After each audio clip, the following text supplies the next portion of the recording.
Muy bien, bienvenidos sean todos en esta mañana. Me tocó a mí impartir la palabra del Señor, y antes de iniciar con la palabra del Señor, ¿qué le parece si comenzamos con una palabra de agradecimiento al Señor en oración, pidiéndole guía y dirección para que sea Él hablándonos? Amén. Vamos a inclinar nuestro rostro y oremos. Señor, te damos gracias en esta preciosa mañana, tarde ya que nos da, Señor. Tan grande es tu amor y tu misericordia que nos permites hoy estar reunidos en tu nombre, aquí en tu casa, en tu templo, para recibir tu palabra. Yo te pido, Señor, en esta tarde que uses mi vida, que hoy, Señor, pueda, Señor, ser solo ese instrumento que lleve tu palabra a mis hermanos, que sea una palabra que edifique, una palabra que nos instruya, una palabra, Señor, que nos confronte, Padre. Y te agradezco porque sé que hoy hablarás a las vidas de los que hoy estamos aquí. Bendice este tiempo, Señor, bendice a los corazones, Señor, y bendícenos con tu presencia. Tú estás en medio de nosotros, ministra nuestras vidas, y que esta palabra, Señor, sabemos que no vuelve vacía. Tu palabra es viva y eficaz, es más cortante que una espada de doble filo. Yo te ruego, Señor, que así sea en los corazones de los que hoy escuchan, Padre, y aquellos que escucharán, Señor, esta porción de tu palabra. Te damos gloria y honra en el nombre de Cristo Jesús. Amén. Gloria al Señor. Hermanos, en esta tarde vamos a iniciar una nueva serie. Una serie en la cual nos vamos a basar en la primera carta a los tesalonicenses, pero la serie lleva por título, para quienes toman nota, les invito, mis hermanos, a que tomen nota para que no se pierdan en ninguna de las enseñanzas y pueda tener esa secuencia de las enseñanzas, ¿sí? La serie se llama Preparándonos para su regreso. ¿Cuántos están preparados? Es bueno escuchar amén. Porque ¿cuántos creen que el Señor vendrá? Esa es nuestra esperanza, ¿verdad? Nuestra fe, nuestra esperanza y nuestro amor están basadas en Cristo Jesús. Por lo tanto, en esta serie lleva por título Preparándonos para su regreso, pero el tema que hoy vamos a revisar lleva por título Una iglesia preparada en amor, fe y esperanza. ¿Cómo se llama la serie? Preparándonos para su regreso. Y el tema de hoy es una iglesia preparada en amor, fe y esperanza. ¿De acuerdo? Antes de iniciar en la primera carta a los tesalonicenses, quisiera dar un poquito de contexto. Esto ya lo habíamos visto en la serie de los Hechos que habíamos llevado con el pastor Israel. Pero ¿cómo surge la iglesia en Tesalónica? Como contexto, recuerden que Pablo y Silas estaban preparando un viaje, y el anhelo mayor de Pablo era ir a Asia. Él tenía como deseo propio ir a esa región de la ciudad de Asia, en las regiones de Asia, pero el Espíritu Santo les estorbó y no les permitió ir para allá. Entonces, a través de una visión que tuvo Pablo de un macedonio, es que el Señor le muestra a Pablo a dónde tiene que ir, ¿sí? Y resulta que llega a la ciudad de Tesalónica. Pero previo a eso, hermanos, debemos de comprender, iglesia, que el día de hoy la iglesia de Cristo vive una crisis del enfoque o la dirección a la cual debemos conducirnos. Hemos dejado lo primordial y hemos adoptado tristemente comportamientos del mundo que no le agradan a Dios. La pregunta que podríamos hacernos el día de hoy es: ¿cómo podemos saber si una iglesia se encuentra preparada para el regreso, paréntesis, arrebatamiento, de la misma? ¿Cómo pudiéramos saber eso? ¿Cómo pudiéramos medir si la iglesia de Cristo, en este caso vamos a aterrizarlo a la iglesia a la que pertenecemos el día de hoy, la iglesia evangélica Amigos en Aguascalientes, cómo podemos evaluar o saber si estamos listos para ese regreso? Porque el acto, hermano, es inminente. Cristo vendrá, pero tiene que venir por una iglesia preparada, ¿sí? Por eso lleva el título, ¿preparada en qué? En amor, fe y esperanza. En ocasiones pensamos que la forma de medir el crecimiento de una iglesia se basa únicamente en el número de congregantes o en lo preparado que pudieran estar en el conocimiento de las Escrituras. A veces pensamos que con llevar una doctrina sana es el parámetro suficiente para decir que una iglesia es madura, en crecimiento, pero no es así. No es así. ¿Cuántos dan gloria a Dios por la iglesia en la que están? Ok, gloria al Señor, estamos en una iglesia donde se practica una doctrina sana. Sí, yo el día de ayer, de tono de broma, el pastor me dice, oye, ¿cómo vas con el mensaje para mañana? Le digo, voy bien. Dije, pero mañana voy a pedir mi iPhone 17. No sé si lo vieron por ahí, se hizo medio viral. En que en una iglesia un pastor, según le habló el Señor, diciendo que no se iba de la iglesia hasta que no se juntase para que él se pudiera comprar el iPhone 17 Pro Max. Eso no es sana doctrina, ¿verdad? ¿Y cuántas veces alguien usted ha visto que se ha parado aquí en el estrado a enseñar ese tipo de enseñanzas, valga la redundancia? Entonces damos gracias a Dios porque en este lugar se practica una sana doctrina, ¿verdad? Se predica la palabra del Señor. No le predicamos ni el libro vaquero, ni le enseñamos matemáticas, ni filosofía, ni psicología. Lo que se enseña es la palabra de Dios, ¿verdad? Pero tristemente, hermanos, pensamos que con venir cada domingo, escuchar un sermón e irme para mi casa es suficiente para estar preparados para ese día. Y no es así. Hoy tomaremos como ejemplo la iglesia en Tesalónica. La iglesia en Tesalónica tuvo un inicio atropellado, pudiéramos decirlo de alguna manera. Esta iglesia fue fundada 51 años después de Cristo, ¿sí? Que desde su fundación podemos observar cómo el poder de Dios obró en ellos. Le invito a que me acompañe al libro de los Hechos, capítulo 17. Y vamos a dar lectura a los primeros 9 versículos de este capítulo 17 de Hechos. No voy a profundizar en esta enseñanza porque ya fue dada, solamente quiero retomarlo para que sepamos el contexto del origen de la iglesia en Tesalónica. Hechos capítulo 17, versos 1 al 9, dice así: pasando por Anfípolis y Apolonia, llegaron a Tesalónica, donde había una sinagoga de los judíos. Y Pablo, como acostumbraba, fue a ellos, y por 3 días de reposo discutió con ellos, declarando y exponiendo por medio de las escrituras, que era necesario que el Cristo padeciese y resucitase de los muertos, y que Jesús, a quien yo os anuncio, decía él, es el Cristo. Y algunos de ellos creyeron y se juntaron con Pablo y con Silas. Y de los griegos piadosos, gran número, y mujeres nobles, no pocas. Entonces los judíos que no creían, teniendo celos, tomaron consigo a algunos ociosos o hombres malos, y juntando una turba, alborotaron la ciudad, y asaltando la casa de Jasón, procuraban sacarlos al pueblo. Pero no hallándolos, trajeron a Jasón y algunos hermanos ante las autoridades de la ciudad, gritando: estos que trastornan el mundo entero también han venido acá, a los cuales Jasón ha recibido, y todos estos contravienen los decretos de César, diciendo que hay otro rey, Jesús.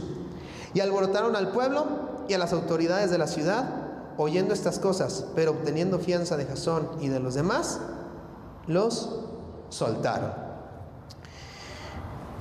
Podemos ver en esta porción de la palabra, mi hermano, que Pablo tenía por costumbre la forma de ir a llevar la palabra del Señor, las buenas nuevas. ¿En dónde? En las sinagogas de los judíos. Si usted lee nuevamente el capítulo de los Hechos, el libro de los Hechos, usted puede ver que esa era la forma en que Pablo actuaba para llevar las buenas nuevas. Iba a las sinagogas de los judíos, predicaba el evangelio, ¿sí? Podemos ver en el verso 3 que era lo que enseñaba, ¿verdad? Exponiendo por medio de las escrituras que era necesario que el Cristo padeciese y resucitase de los muertos, y que Jesús, a quien yo os anuncio, decía él, es el Cristo. Y ese versículo 3, mis hermanos, lo podemos subrayar como la fe cristiana. ¿Por qué? Porque a usted y a mí nos fue expuesto por medio de las escrituras que Cristo padeció. ¿Amén o no amén?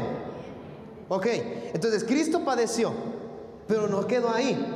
Dice, y resucitó de los muertos, ¿verdad? ¿Y que el Cristo quién era? Jesús. Entonces, usted y yo creemos eso, ¿verdad? Creemos que Jesús es el Señor, es Dios, y que vino a este mundo, siendo un Dios, Él se humilló a sí mismo para ser como ese cordero, ¿verdad? Que sin mancha y sin arruga, sin pecar, llegó a la cruz para morir por ti y por mí, y podamos hallar salvación y vida eterna. Y posteriormente a eso, al tercer día, la obra fue consumada, ¿sí? Que Él se levantó de entre los muertos, ¿sí? Esa es nuestra fe. Creemos que Cristo fue levantado de entre los muertos al tercer día. Amén. Esa es la fe cristiana. Entonces, también nos menciona esta parte que Pablo estuvo con ellos alrededor de 3 días de reposo, ¿sí? Esto equivale aproximadamente a 21 días. ¿Sí? ¿Por qué? Porque hablamos de que son los días sábados, ¿sí? Entonces 3 semanas estuvo con los tesalonicenses. Pero hay pasajes alternos, como Filipenses 4:16, primera carta a los tesalonicenses 2:9 y segunda carta a los tesalonicenses 3:8, que insinúan que pudo pasar más tiempo en aquella ciudad. Estos 21 días de los que hace referencia el libro de los Hechos es en la sinagoga de los judíos, ¿sí? Porque permaneció ahí discutiendo la palabra del Señor, las escrituras. Pero los pasajes alternos que les menciono hacen referencia a que en otro lugar dentro de la ciudad de Tesalónica permaneció con ellos. Por eso la fundación de una iglesia, ¿sí? Porque usted puede decir, ¿cómo una iglesia fue fundada únicamente en 21 días? Se habla que estuvo alrededor de entre 21 días hasta 3 meses en Tesalónica, previo a que él fuera expulsado de la ciudad hacia Berea, ¿sí? Todo esto, hermanos, se los doy como contexto para que vean cómo fue la creación de la iglesia. ¿Qué pasó ahí? Podemos ver que hubo judíos, dice ahí la palabra del Señor en el verso 4, de los judíos que estaban ahí, algunos de ellos creyeron. Ahí hace referencia a los judíos, a algunos, ¿sí? Y después dice, y de los griegos piadosos, gran número. Recordar que Tesalónica se encontraba en la zona de Grecia, ¿sí? Entonces había griegos y había gentiles, porque Pablo iba a los gentiles, que creyeron, y dice que eran muchos, ¿sí? Y todavía hace referencia, me llama la atención, dice, y mujeres nobles, no pocas. Y hay mujeres nobles, hermanas, para que quienes son mujeres, no habla de la nobleza de ser muy piadosas, sino habla de mujeres que estaban casadas con gente de poder. Y aquí podemos ver, mis hermanos, la grandeza de nuestro Dios, que las escrituras, que las buenas nuevas no son únicamente para pobres, es para cualquiera que cree en ellas. Y aquí habla de que también llegó el evangelio a estas mujeres. Vean cómo se fue constituyendo esta iglesia. Por judíos que creyeron en el mensaje, pocos. Por gentiles, griegos, muchos. Y dice, y mujeres nobles, no pocas. No hace referencia, ¿verdad?, a que algún número en específico. Pero ¿qué pasó después? Hubo judíos celosos que vieron cómo el mensaje de las escrituras, por medio del poder del Espíritu Santo, hizo que creyeran. ¿Y qué hicieron? Buscaron gente mala. Dice ahí la palabra de Dios, gente ociosa, gente que nada más buscaba cómo hacer el mal a otros. ¿Para qué? Querían sacar a Pablo y a Silas de ese lugar. Y aparte eran mentirosos, porque llegaron delante de las autoridades y dijeron en el verso 7, estos contravienen los decretos del César, diciendo que hay otro rey, Jesús. ¿Por qué mentirosos? No en su totalidad. ¿Cuántos creen que Jesús es rey? Perfecto. Pero el mensaje no fue ese. El mensaje previo nos lo dice, ¿verdad? ¿Cuál fue? En que el Cristo tenía que padecer, y que el Cristo era Jesús, y que Jesús resucitó al tercer día. Ese era el mensaje que Pablo instituyó en la sinagoga, pero querían meter ahí cizaña ante las autoridades. ¿Para qué? Para sacarlos de la ciudad. ¿Por qué hago resumen de todo esto, hermanos? Cuando Pablo es expulsado de la ciudad de Tesalónica, Dios ya no le volvió a permitir regresar a Tesalónica. Ya no le fue posible regresar. Entonces, como encomienda, encuentra a Timoteo. Timoteo se junta con Pablo y con Silas para continuar en los viajes misioneros, y Pablo le da una encomienda: necesito que vayas a la iglesia en Tesalónica, pues para ver cómo están, porque yo ya no sé qué ha pasado. Y después Timoteo trae buenas noticias, y esas buenas noticias las podemos ver en la primera carta de los Tesalonicenses. Por favor, acompáñenme. Primera de Tesalonicenses, capítulo 1, versos 1 al 10.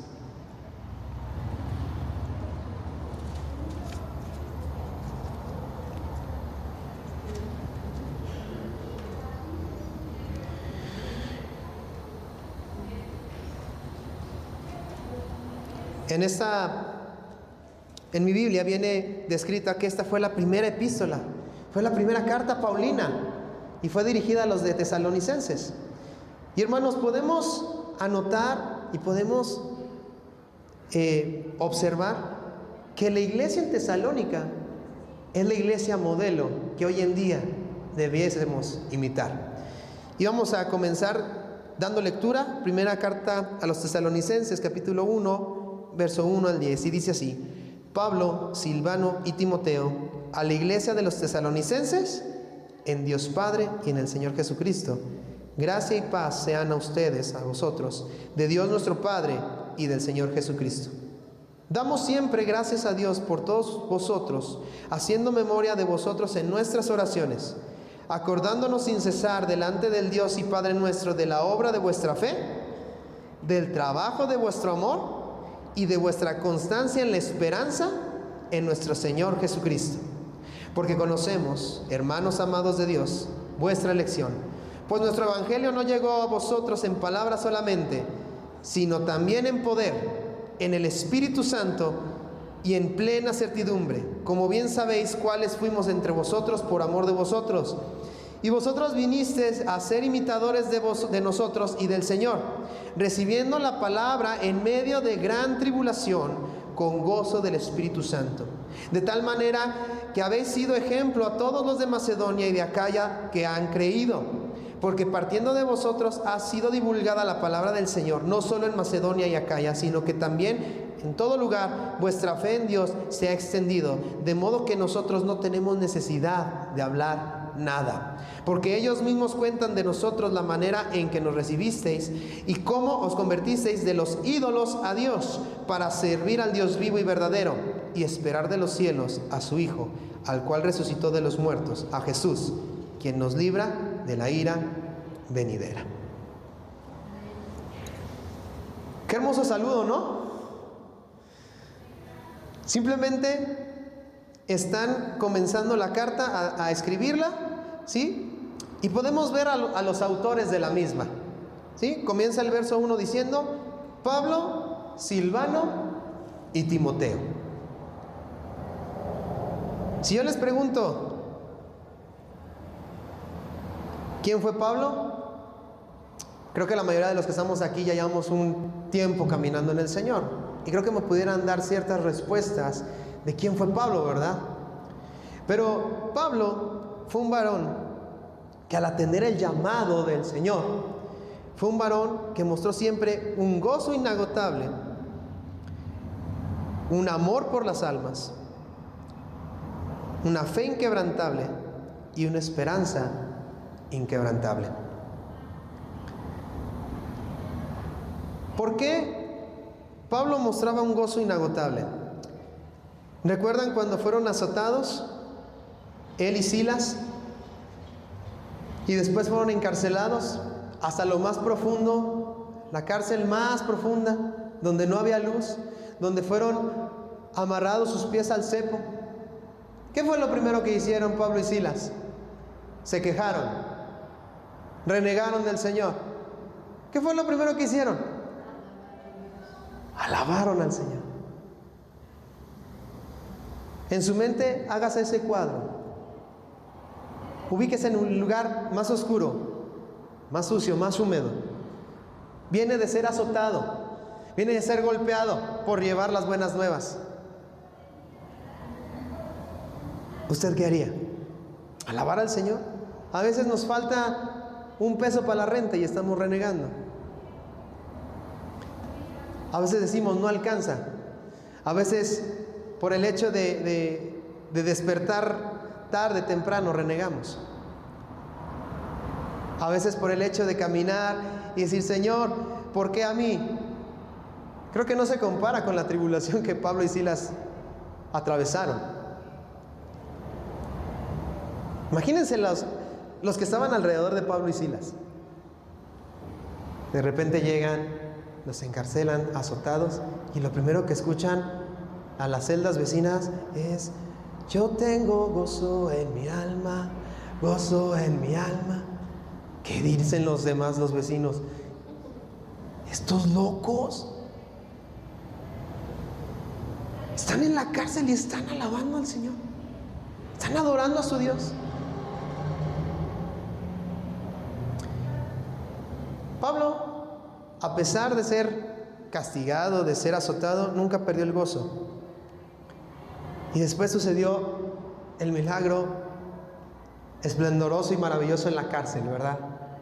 Dice que hubo un temblor, se abrieron las puertas de todos los presos, todas las cadenas fueron rotas y se manifestó la presencia del Señor. En medio de la tribulación, en medio de los azotes, Pablo nunca perdió el gozo. Pablo también es caracterizado por ese amor a las almas. Y como se los decía, cuando él fue expulsado de la ciudad de Tesalónica, él expresa que él quería regresar a ellos, por amor a ellos, por el amor que mostramos a vosotros, dice el verso 5 al final. Tenía una fe inquebrantable y una esperanza inquebrantable. Pero el segundo autor, Silvano, usted va a decir, bueno, ¿y quién es ese, verdad? No se muestra en la Biblia con ese nombre, pero Silvano es Silas, hermano. Es Silas.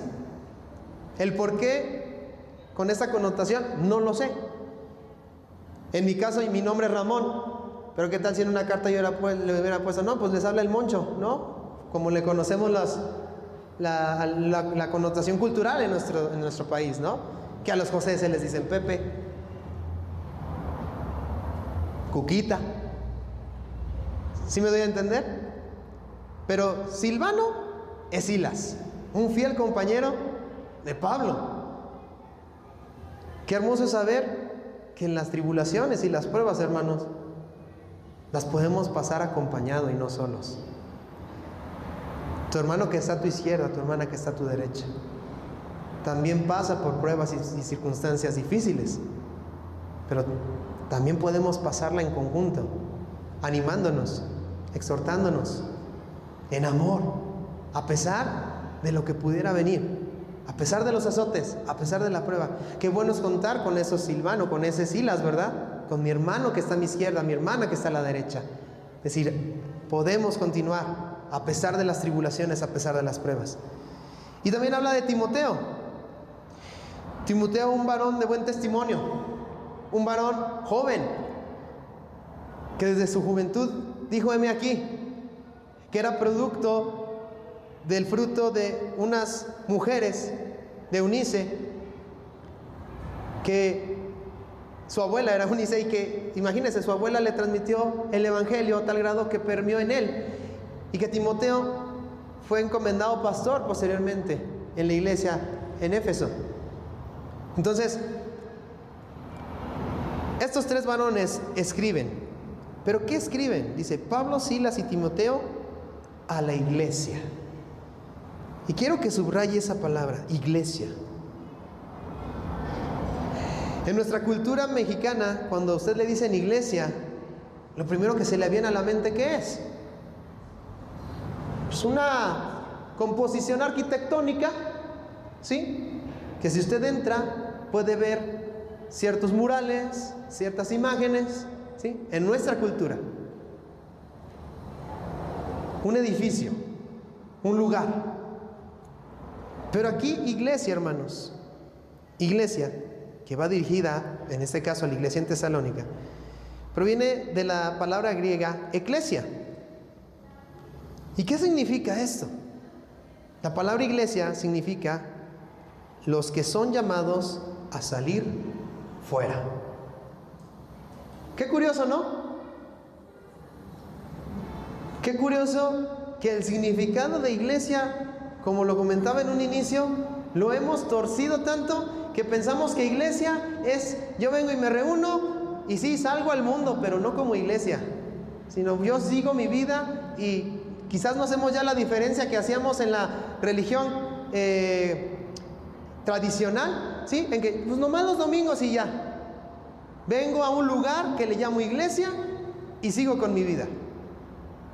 No, el verdadero significado de lo que es iglesia es los que son llamados a salir fuera, una asamblea con un propósito. La iglesia somos usted y yo, hermano, la componemos usted y yo, pero es con un propósito. La iglesia no fue creada solamente para que nos reunamos en un lugar, sino para salir. Y no salir a caminar, ¿verdad que no? Y no salir a observar. ¿Salir a qué? A llevar las buenas nuevas del Evangelio. A llevar el nombre de Cristo. A exponer que era necesario que el Cristo padeciera, que el Cristo es Jesús, ¿sí? Y que Él resucitó al tercer día. Esa es nuestra fe, ¿se acuerda? Para eso somos llamados como iglesia. Pero no solamente, a veces cuando leemos de corrido pensamos, bueno, es un saludo muy bonito. Dice, a la iglesia de los tesalonicenses, pero ese artículo que dice, en Dios Padre y en el Señor Jesucristo, habla acerca de algo que está fundado en, cimentado en, arraigado en Cristo. La iglesia tiene que estar cimentada, fundada, arraigada en Cristo.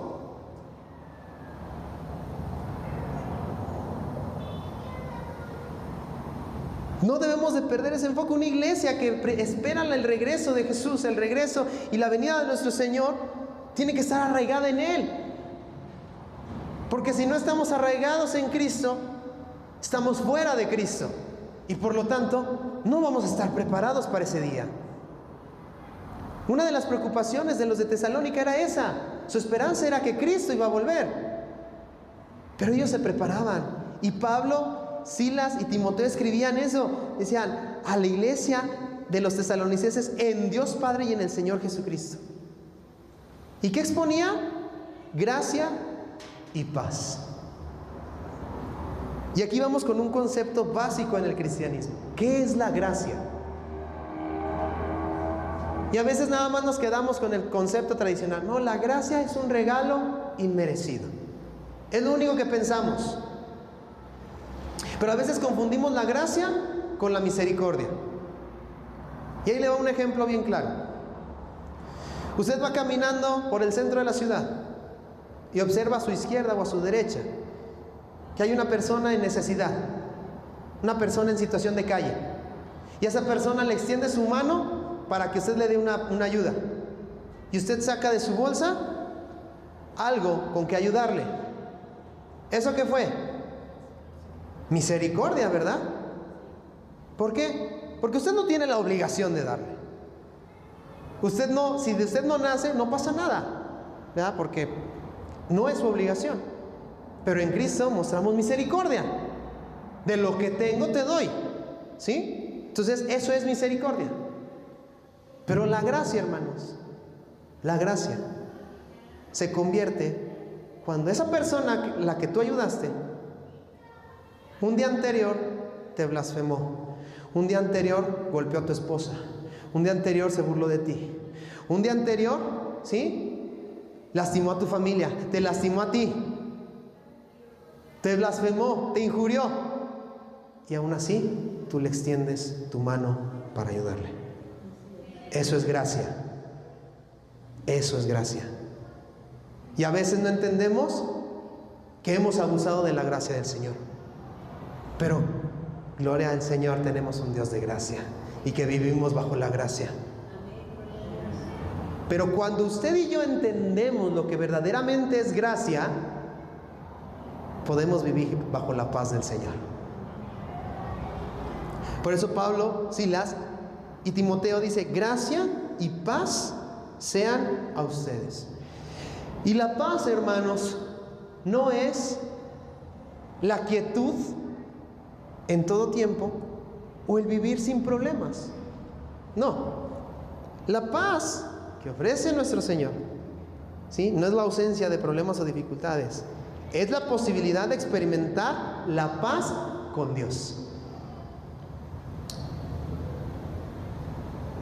A veces pensamos que los problemas y las circunstancias que nos día con día nos consumen, nos atribulan, nos hacen sentir afanosos, eso no es tener paz.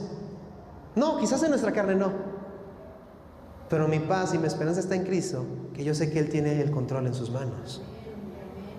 Y que por lo tanto yo puedo confiar en Él, confiar en su gracia para yo poder tener paz. Este era el deseo de Pablo, Silas y Timoteo a los tesalonicenses. Gracia y paz sean a vosotros de nuestro Dios Padre y del Señor Jesucristo. Y posteriormente comienza con una oración, pero antes de eso quiero que me acompañe a Romanos capítulo 5, verso 1.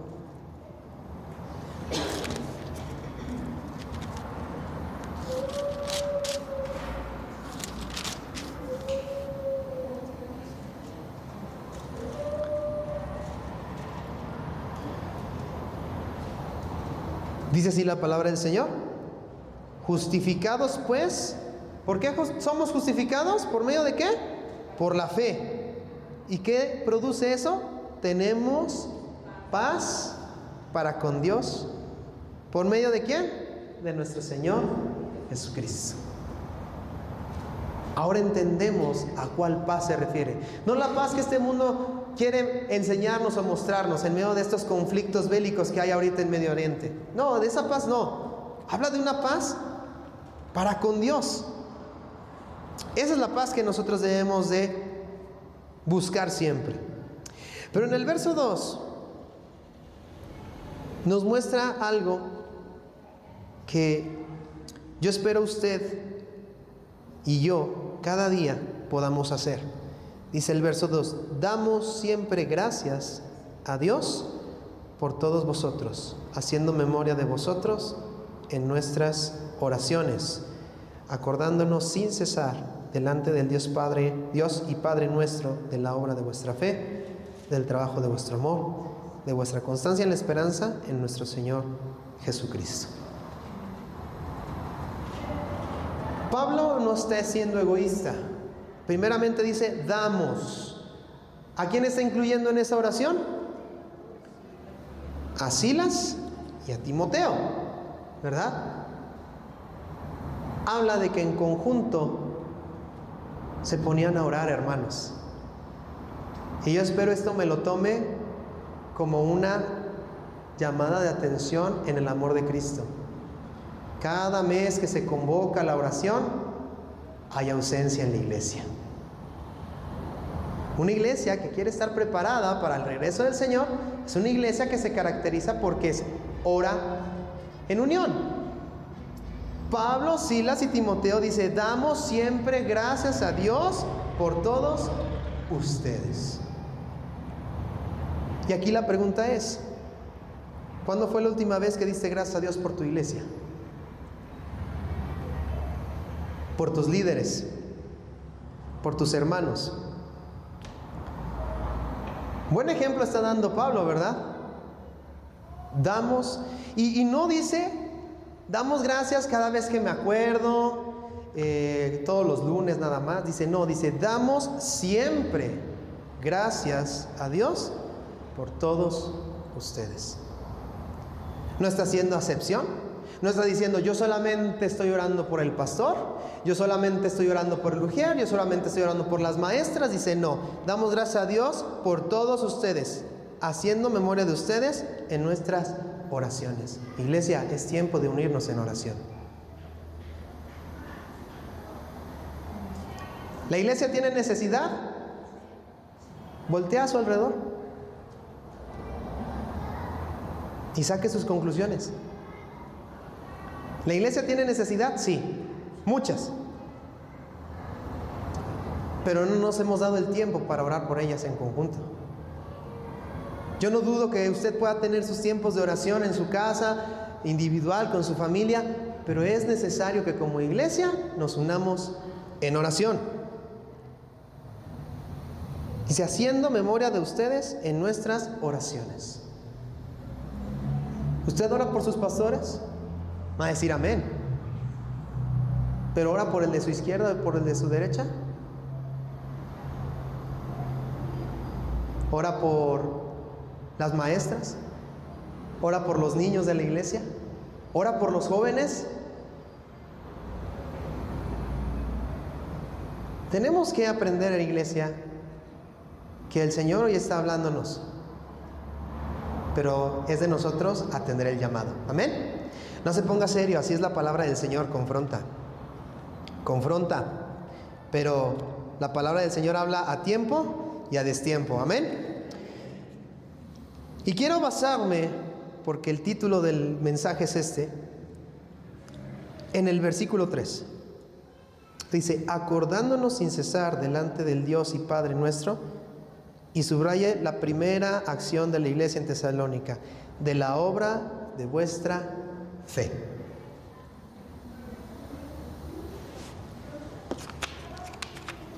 El mensaje es una iglesia preparada en amor, fe y esperanza, ¿verdad? Por eso tenemos que ver primeramente la obra de vuestra fe. Las consecuencias de lo que produce la fe. Pero es curioso porque no dice solamente, damos gracias acordándonos sin cesar delante del Dios y Padre de nuestra fe. ¿Verdad que no dice así? Dice, acordándonos sin cesar delante del Dios y Padre Padre nuestro, de la obra de vuestra fe. Y la fe genuina, hermanos, viene acompañada de obras. Yo no estoy diciendo que la salvación venga por obras. Ojo, estoy diciendo que la fe genuina produce obras. Acompáñenme por favor a Efesios capítulo 2. Deje un dedito ahí en 1 de Tesalonicenses.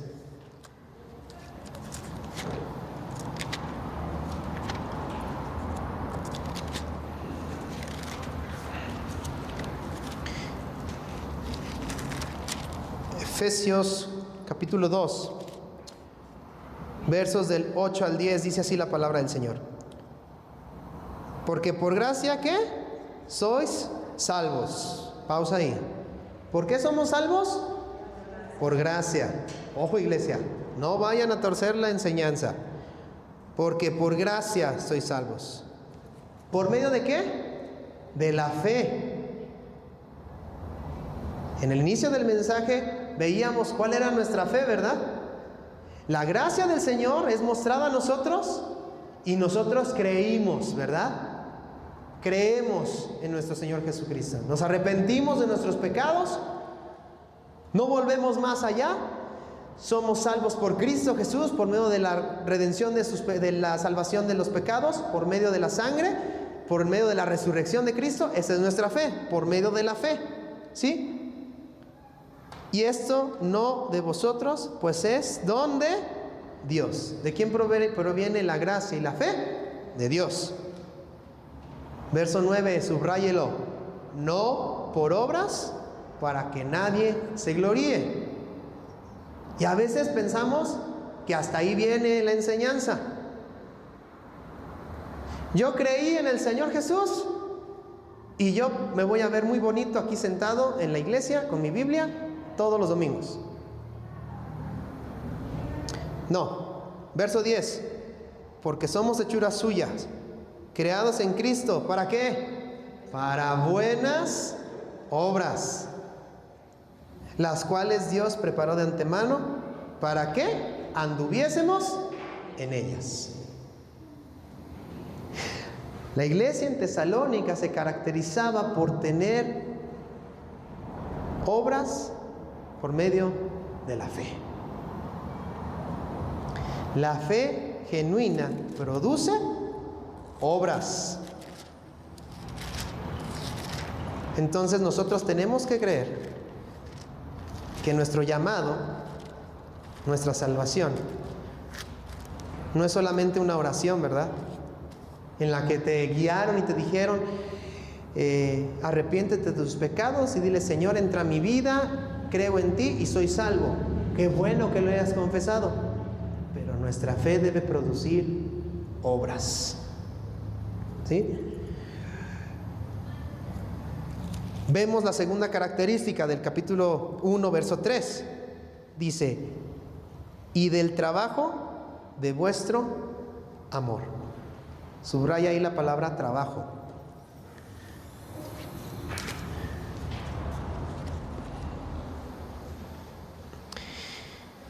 El trabajo aquí habla de una labor extenuante,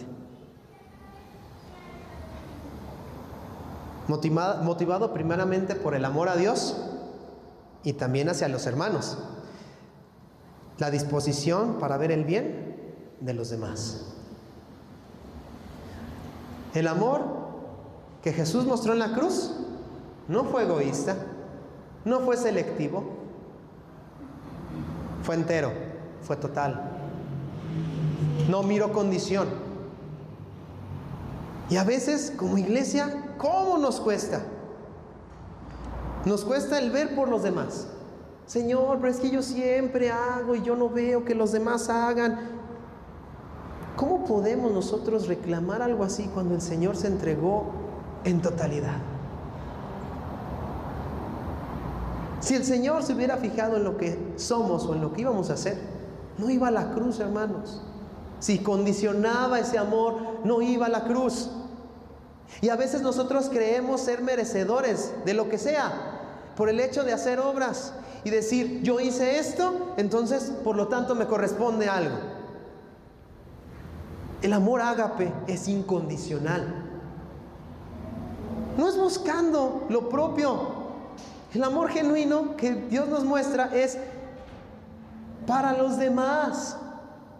Para los demás. Y si dentro de la expresión de ese amor hacia con los demás hay una consecuencia de respuesta, qué bueno. Y si no, también. Gloria a Dios. Pero no dejemos de mostrar ese amor. Aquí les voy a dar un spoiler, no por quererme adelantar en la carta de los tesalonicenses, pero quiero que me acompañe ahí adelantito en la primera carta de los tesalonicenses, en el capítulo 4, versos 9 y 10. Vean cómo la iglesia de Tesalónica corrobora el trabajo de su amor. Dice así la palabra del Señor: pero acerca del amor fraternal no tenéis necesidad de que les escriba, porque ustedes mismos han aprendido de Dios que se amen unos a otros. Y también lo hacen así con todos los hermanos que están por toda Macedonia. Pero les rogamos, hermanos, que abunden en ello más y más.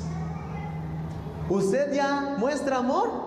Qué bueno, dé más amor. ¿Usted no muestra amor ahorita? Pídale al Señor y muestre amor hacia con sus hermanos, hacia los demás. Vean cómo Pablo les decía: yo no tengo necesidad de enseñarles porque ustedes han aprendido de Dios, a tal grado que muestran amor entre ustedes, y no solamente entre ustedes, muestran amor hasta con los de Macedonia, hacia con los de otra iglesia. El trabajo del amor era notable en los de Tesalónica. Pero es un trabajo extenuante, hermano, un trabajo diligente, un trabajo que sí va a cansar, que sí va a pesar en nuestras fuerzas, sí. Pero no debemos de mirar ello. Debemos de mirar siempre el amor que Cristo mostró en la cruz. Tercera característica, ya vimos la obra de la fe, el trabajo de su amor, y ahora vamos a ver la constancia de la esperanza en nuestro Señor Jesucristo.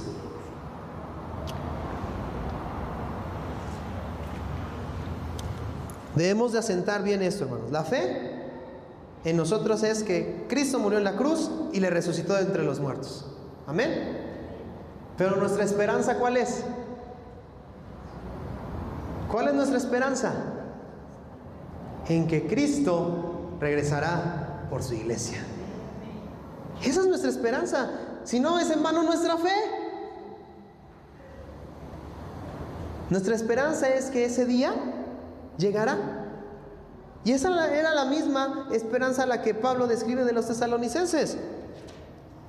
Dice, es esperar a pesar de la presión, a pesar de las tribulaciones y de las pruebas, sabiendo que Cristo es la meta. Romanos capítulo 8, verso 18.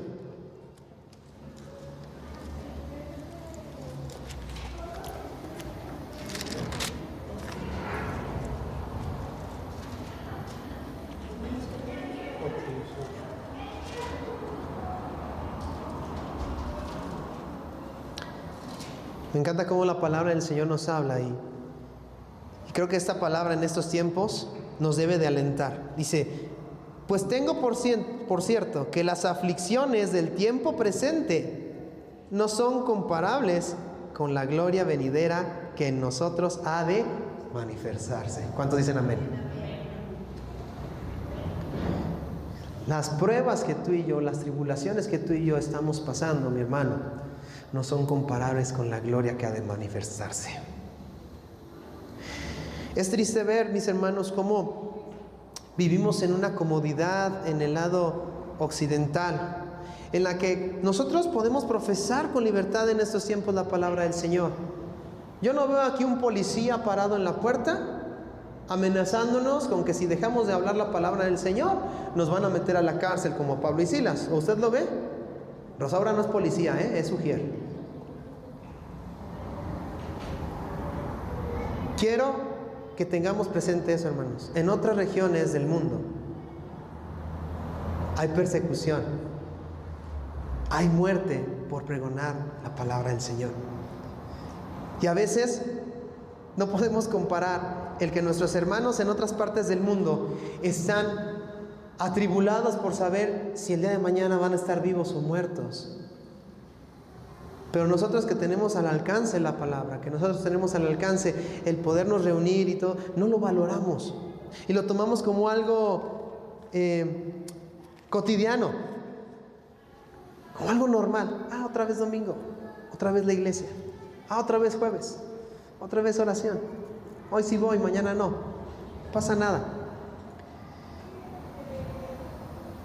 Pero nosotros tenemos que esperar, mantener nuestra esperanza en Cristo, sabiendo que Él vendrá. Que no importan las pruebas, mis hermanos, debemos de permanecer estoicos, diligentes en esa esperanza que Cristo vendrá por su iglesia. ¿Cuántos dicen amén?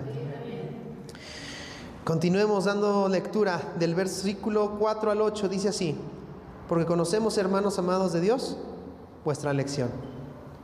Pues nuestro evangelio no llegó a ustedes en palabra solamente, sino también en poder, en el Espíritu Santo y en plena certidumbre, como bien saben cuáles fuimos entre ustedes por amor de ustedes. Y ustedes vinieron a ser imitadores de nosotros y del Señor, recibiendo la palabra en medio de gran tribulación, con gozo del Espíritu Santo, de tal manera que han sido ejemplo a todos los de Macedonia y de Acaya que han creído.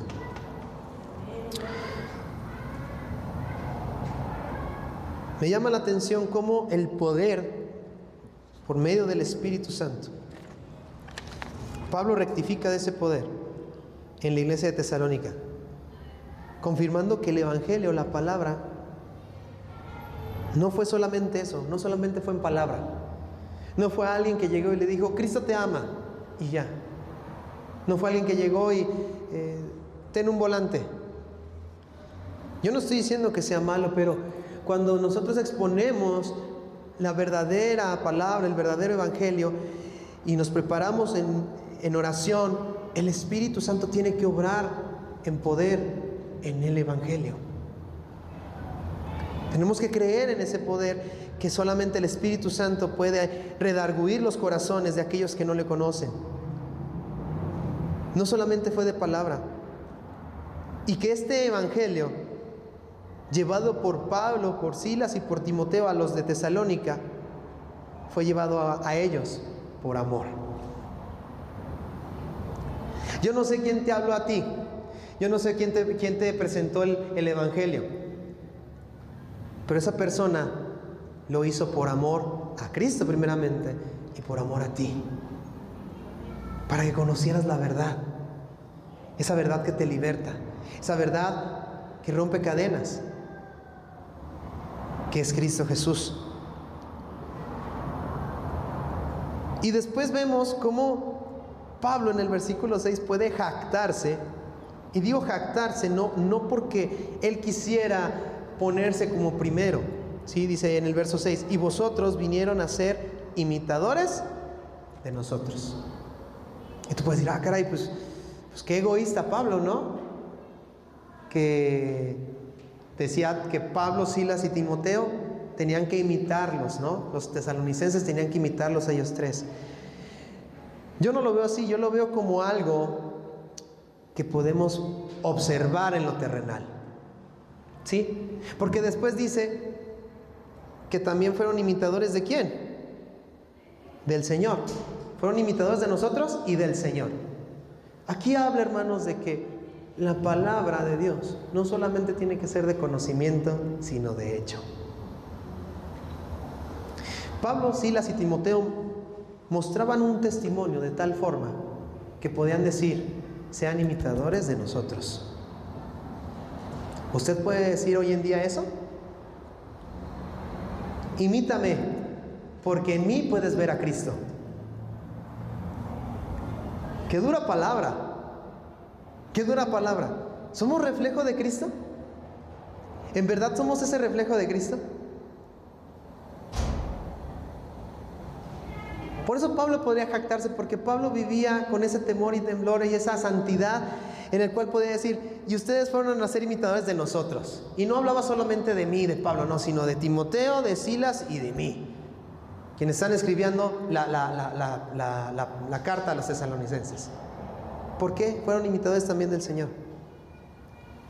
¿Cómo fueron imitadores? Recibiendo la palabra en medio de gran tribulación. Vimos en un inicio cómo fue constituida la iglesia en Tesalónica. Hubo un gran alboroto, hermanos. Nosotros lo podemos leer quizás como algo histórico, pero yo no me imagino cómo fue ese hecho en el que les es llevada la palabra. Gentiles, judíos y mujeres creen en el evangelio, y judíos celosos provocaron un gran alboroto, llevando el caso a las autoridades para que fueran expulsados. En la semana hubo gran alboroto en las carreteras de nuestro país. Y así se organizaron. Y fue un caos en todos los sentidos. Yo no me imagino ese caos que vivió la iglesia en Tesalónica por creer en el evangelio. Pero hermanos, qué hermoso es saber que en medio de la gran tribulación es donde más se manifiesta el poder de Dios. La iglesia no fue formada de que, ay, qué bonito, nos reunimos en una célula, creímos y vamos a rentar un lugar para reunirnos. No, hermano, los persiguieron. Buscaron al hermano Jasón para decir, oye, ¿dónde están los que escondes? ¿Dónde están Pablo, Timoteo y Silas? Que lo más vienen a alborotar, los queremos fuera de la ciudad. Bien, la iglesia en Tesalónica pudo haber visto este alboroto y decir, no, ya no creemos, porque ve lo que provocó. Mas sin embargo, ellos no perdieron la fe, la esperanza y el amor. Permanecieron firmes y recibieron la palabra del Señor en medio de gran tribulación. Hoy en día la tecnología nos lleva a cualquier rincón del mundo. Si hoy esta grabación llega a China, puede llegar a China. Puede llegar al otro lado del mundo sin ningún problema. Pero me llama la atención cómo en los tiempos de 51 años después de Cristo, el testimonio tan palpable y tan maravilloso que tenían los de Tesalónica, que fueron de ejemplo para los de Macedonia y de Acaya. Fue de oído. Les llegó la noticia: oye, en Tesalónica recibieron la palabra del Señor en medio de la tribulación. Y hoy puede ser palpable sus obras en la fe, su trabajo en el amor y su esperanza en Cristo. ¿Cómo? Sí. Y empezaron a imitarlos. Y el testimonio llegó a otras ciudades. Eso solamente puede ser a través del poder de Dios. Pero también de la disposición de creer en Dios de los de Tesalónica. Iglesia, ¿estamos siendo de ejemplo para demás iglesias? En las iglesias denominadas Amigos en México, ¿estarían hablando cosas buenas de los de Aguascalientes? Yo espero que sí, ¿verdad? Yo espero que sí. Pero cosas de testimonio, ¿verdad? Trabajando en la obra de la fe, trabajo del amor y en la esperanza. Amén. Acompáñame ahí adelantito, más bien atrás, en Santiago, capítulo 1, ahí adelantito. Santiago capítulo 1, verso 2.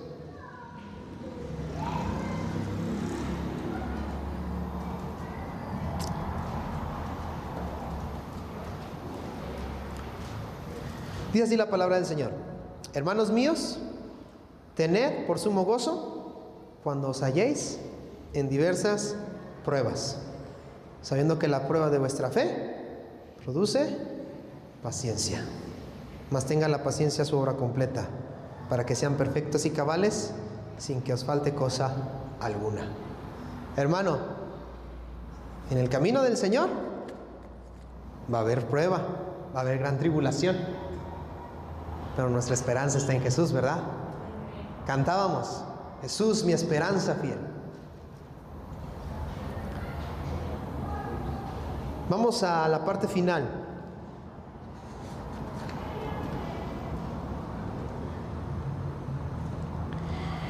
En el verso 8 podemos ver que cuando salieron de ellos, cuando ya no estaban en Tesalónica, dice en el verso 8: porque partiendo de ustedes ha sido divulgada la palabra del Señor, no solo en Macedonia y Acaya, sino que también en todo lugar vuestra fe en Dios se ha extendido, de modo que nosotros no tenemos necesidad de hablar nada. Híjole, qué hermosa palabra. Le estaban quitando la chamba a Pablo, a Silas y a Timoteo. Qué maravilloso el poder de Dios cuando vemos que su obra es perfecta y su soberanía es perfecta. Recuerda, hermano, que el deseo de Pablo no era llegar a la ciudad de Tesalónica. El deseo de Pablo estaba en otro lugar, en Asia. Y el Espíritu Santo le dice: no, tú vas para acá. ¿Por qué? Porque para esta iglesia yo tengo un propósito. Iglesia, Dios tiene un propósito para ti, para mí. Pero de nosotros corresponde el atender el llamado. Los de Tesalónica lo atendieron. Dice, a tal grado que no solamente en Macedonia y Acaya, sino que en todo el mundo. Dice, en todo lugar vuestra fe en Dios se ha extendido. Ni siquiera tenemos que hablar. Cuando mantenemos una relación con Cristo, producimos obras, trabajamos en el amor y esperamos, y nuestra esperanza está puesta en Cristo Jesús.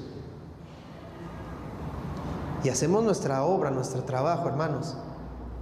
Dios obra, a tal grado que Pablo y Silas y Timoteo no tenían que hablar, porque era una iglesia ejemplar, no solamente de palabras, sino de hecho, de testimonio. Por último, versos 9 al 10. Dice, porque ellos mismos cuentan de nosotros la manera en que nos recibisteis y cómo os convertisteis de los ídolos a Dios para servir al Dios vivo y verdadero. Vean cómo el testimonio de la iglesia en Tesalónica habla primeramente de la forma en que fueron recibidos Pablo, Silas y Timoteo. Los recibieron en amor, les aceptaron, creyeron en lo que ellos llevaban.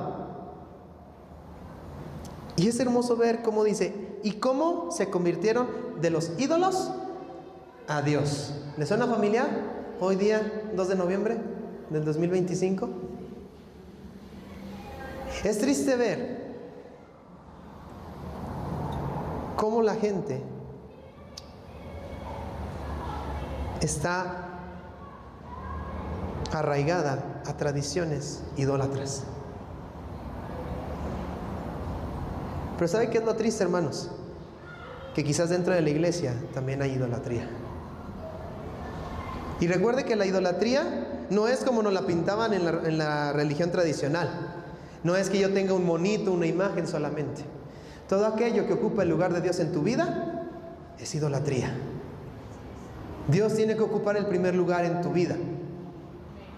Desde que amanece hasta que anochece, Dios tiene que ser el centro de tu vida. Cristo tiene que ser el centro de tu vida. De lo contrario, estamos en idolatría. Aquí no dice que los de Tesalónica aludaban a Pablo o a Silas o a Timoteo. No debemos de fijarnos en los hombres. Los que estamos aquí enfrente también fallamos, también tenemos nuestras luchas, también tenemos todavía esa obra que el Señor está haciendo en nuestras vidas. Pongamos la mirada en Cristo. Apartémonos de la idolatría. En Tesalónica, hermanos, era muy común ver la idolatría. Era algo común, pero ellos renunciaron. Dice, ¿cómo se convirtieron de los ídolos a Dios? Fue una decisión radical. En ningún momento fue, bueno, pero es que esto no me hace nada malo. ¿Qué tiene de malo? No pasa nada. No, no pasa nada si me disfrazo. No pasa nada si voy y pido dulces. No pasa nada si yo me pinto la carita. No pasa nada. Bueno, la decisión de los de Tesalónica, de una iglesia que espera al Señor, fue tajante. El decir, no hay otro lugar en mi vida que solo Cristo. Y hacer a un lado toda idolatría. Toda idolatría. Pero no queda ahí. Dice que se convirtieron de los ídolos a Dios, pero con un propósito. Para servir al Dios vivo y verdadero. Aquel que fue transformado por la sangre de Cristo, que creyó en Él, no puede quedarse quieto, hermano. Cuando hay una verdadera conversión, una conversión genuina, somos motivados a servir. No nos quedamos quietos ni estáticos, sino activos y dinámicos en la participación de la gloria de Cristo. Iglesia, hay tantas cosas por hacer, pero la palabra de Dios es clara, ¿verdad? La mies es mucha. La mies ya está lista, pero obreros hay pocos. Y si los que creemos no servimos, pues yo creo que el mensaje es claro, ¿no? Tenemos que aprender que no solamente tenemos que hacer a un lado toda idolatría, todo aquello que ocupe el lugar de Dios, sino también nos motiva a servir al Dios vivo y verdadero. Porque nosotros tenemos un Dios vivo. ¿Cuántos dicen amén? Y para terminar, recuerden ese enfoque, hermanos. La iglesia en Tesalónica tenía una curiosidad y una necesidad que era saber del regreso de Jesús. Pero ellos estaban preparados en amor, en fe y en esperanza. Dice que se convirtieron de los ídolos a Dios para servirle a Él, y dice, y esperar de los cielos a su Hijo, al cual resucitó de los muertos, a Jesús, quien nos libra de la ira venidera. Cuando vemos esta frase que nos libera de la ira venidera, debemos de entender que en el único que hay salvación es en Cristo. Y cuando estemos delante de su presencia, todos seremos llamados a rendir cuentas. Todos. Nosotros no vamos al juicio eterno. Nosotros vamos a comparecer ante el tribunal de Cristo. De lo que hayamos hecho en el cuerpo, las obras que hayamos hecho, ya sean buenas o sean malas. ¿Sí? Pero nosotros somos librados de la ira venidera, de aquellos que decidieron no creer, que serán lanzados en el lago de fuego. Nosotros somos ya salvos por medio de la gracia de Jesús. Nosotros tenemos esa fe, ese amor y en esperanza en Cristo Jesús. Todo es en Cristo Jesús, arraigado a Cristo, cimentado en Cristo, ¿sí? Pero esa era la esperanza de los de Tesalónica. Pero aquí la carta explica que en el único que hay salvación y vida eterna, para salvarnos de una condenación eterna, es en Cristo. Es en Cristo. Por eso, iglesia, tenemos que estar preparados. Hoy el mensaje creo que ha hablado a nuestros corazones, ha hablado a nuestras vidas. Y creo yo que tenemos que atender a la palabra del Señor. Tenemos que ser esa iglesia